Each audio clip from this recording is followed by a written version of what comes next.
Everybody, so I know you're maybe just so excited for my next video. So this is just a review of chapter 3, and I'm going to try to make it short. And here we go. So in case you missed class, this is not a substitute for attending class, but it is a good way to kind of make you feel like you are on the right track. Just want to point you in the right direction and mention some things that I find to be super important. So this is chapter 3. You always want to click on focus to see the notes from the chapter. And so this chapter is about learning styles, studying, listening, learning styles. Now go together. So there's no video for this one, so sorry about that. But how this chapter will relate to you, it'll teach you about your learning styles, how you learn best. And you want to know that there are things that influence your learning style. You may be intrinsically motivated. That means from yourself, things that you're motivated to do without anyone poking and prodding, and you may be extrinsically. However, as long as the motivation is there, that's good. And so you may be an introvert, you may be an extrovert. All these things kind of go into your learning style and the conditions that you were raised in, right? Uh, your degree choice, if you are, let's say, an art major, you can imagine what kind of learning style you have. It's very visual. If you are a music major, you cannot imagine what kind of learning style you have. It's very oral or auditory. If you're reading and writing, those folks are often found in humanities, literature, English, or modern languages. And so, athletes, can you imagine what learning style they have? They are very kinesthetic, right? So, you're smart, but how are you smart? Not how smart are you, but how are you smart? One thing that always gets me is always upsets me. It used to upset me, is when sports reporters would, and these journalists, right? They were raised in the school of journalism, and they would talk to athletes right after they score the winning touchdown, or maybe they gave up the winning touchdown, or they just lost. I think reporters have learned to not interview the losing team right away because you might not get a nice interview. But even the winning player, they're exhausted. They've just done things with their body that we would dream about doing, right? And they've trained to do this, and so they're still exhausted, even though they're professionals. And then they're asking them to think in a whole different way, analyze that last play verbally. Don't do it physically, verbally. And that's not how they are smart, at least in that particular moment. I would contend that those athletes are, if you want to look down on someone, and that happens a lot in in the sports world, commentators, reporters from academia, scholar world look down on the athletes. Those athletes could probably do better, just as well, if they had a little bit of journalistic training than the journalists if they had a little bit of sports training. So I think journalists are starting to figure that out now. Michael Strahan's a good case. Some good money in America. He was not only an NFL player, but he's a Hall of Fame NFL player. Yeah, has a Super Bowl ring and all that. So I digress. Let me go back to learning styles. VARK is a good way to remember it. The good old term VARK. You know that word VARK, right? So um, I won't make that joke. Sorry. So we have visual, oral, reading, writing, kinesthetic. Which one is yours? Um, I know mine. I'll just give you a hint. I am a musician, and I have a degree in music, and I have a master's degree in Spanish literature. Can you guess mine? I love sports though, so throw a little wrench in there, make it interesting. You're using your sensory preferences. This is all, it's part of academia, right? So it's not just your strengths. It can be multimodal in the sense that we all have, if we have eyes, not all of us have functioning eyes, but if we have functioning eyes, we are still visual. Even though I may be very oral and reading and writing, as you may have guessed, I still have to be kinesthetic. I still have to be visual because I possess those abilities, and they're called for even in the realms of music and modern language. So, what role does personality play? Eh, it plays a role. It plays a role. So, if you're very extroverted, you that may influence which kind of learning style if you may be introverted, that may influence it as well, but it may not necessarily define it. So you want to take full advantage of whatever your learning style is, uh, how it interplays with your personality. If you're okay being introverted, if you're okay being alone, if you don't have to be around people socializing a lot, then if your mu- music major is music, sorry, I couldn't get that out. If your major is music, then that might work really well for you. If you need to be around someone all the time and you're a literature major, oh, that's gonna be tough because you're gonna have to spend a lot of time reading.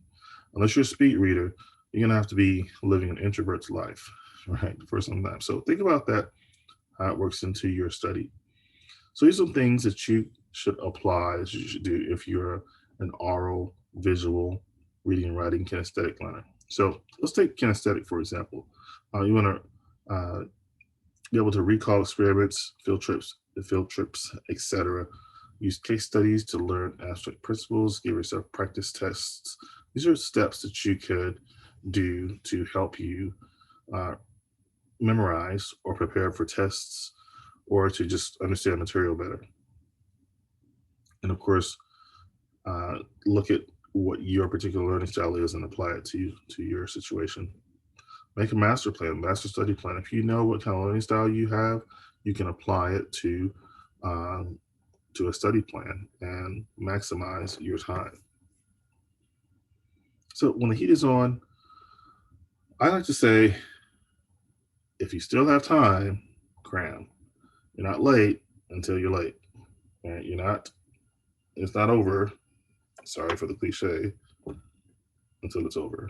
So you do want to cram if that's the last thing you can do. If you have done no studying at all, crack the book open, click on the icon, open it, and maybe you can get something. Maybe you can get a 10%. That's better than a 0%. You may surprise yourself at what you can learn and retain in just a short amount of time. So, hey, let's go to our case study. We're actually going to go to our homepage to get back to that. And we're going to scroll down. We're in chapter 3. So, here are the class notes, of course, that I post. And in class, we talked about learning styles, of course, based on the book. And here's Tammy. Hey, how is Tammy doing? Tammy is not having a good time. She's got her head buried in those books. She might be taking a nap after 2 minutes of studying. So, intro to criminology. That may be something she's interested in, but is it something that she is going to flourish in as far as academically? She may enjoy all the shows, but can she follow the road of academia? Does she get along well with her professor? Is his teaching style jiving with her learning style? I'm gonna just answer that question no, and you should read through here and to see what the problem is if you missed class. If you were in class, you already know this. All right, so uh, these notes, of course, as you've heard me say in previous videos, are based on the textbook notes. So it's just a reiteration of the notes. It may have an extra YouTube video or some kind of visual to help you. And so I would say these set of notes are more suited for visual learners, just because a picture is worth, many words. So go through these, and there's an explanation of the Myers Briggs personality or learning style survey that we have taken, and this video is being made long after we've done chapter 3, but if you haven't done that yet, you don't want to do that. And this will be what you get as as a printout as a result of doing the Myers Briggs. It'll be one of these, not all of these, but it'll say, okay, so according to your survey, you're playful, enthusiastic, friendly, spontaneous, tactful, flexible, strong common sense, uh, enjoy helping people in tangible ways. You're probably an extrovert, right? And so, how does that fit along with your learning style? You may surprise yourself. So, there are many ways to kind of survey yourself and learn your personality type, your learning style. Those are good to know because you can capitalize on them and you can do wonders academically if you know how you best learn and under what conditions you best learn. So, at the crux of all of this, at the center of this is metacognition.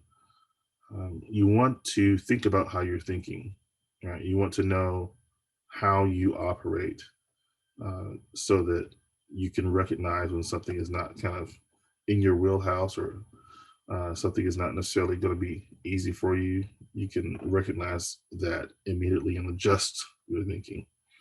You're not necessarily stuck. You can adjust your thinking, but it starts with recognizing that you need to change things. So be sure to make a plan. Uh, those who, you know, the old phrase, those who don't plan to fail. I may be saying that incorrectly, but the gist is there, plan or anything can happen, chaos, pandemonium. I could make some analogies about the last administration, but I won't at this point. When the heat is on, cram as a last resort. All right. Get help. If there's no help to be had, do the best you can. Click the icon, grab the book. So if we go back to our notes, we know that we need to do the following. We need to, it's good to check out these videos. They help you understand learning styles better. And go through all of these notes, of course, at your own pace, right? Don't use this as a substitute. And do answer the questions. What do you think? For Tammy's case, remember, 1 word, 2 word answers are not okay. You do want to give a full sentence. 2 would be really good. And let me know what you're thinking, right? Let me know that you have been affected by what you've read in the case study and in the chapter. So be sure to submit these and hope to see you guys in class. And oh, don't forget about the quiz for this particular unit.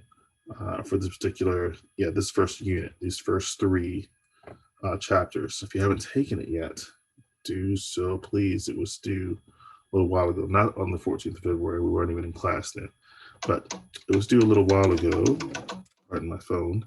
And so you do want to be able to be up to date with everything.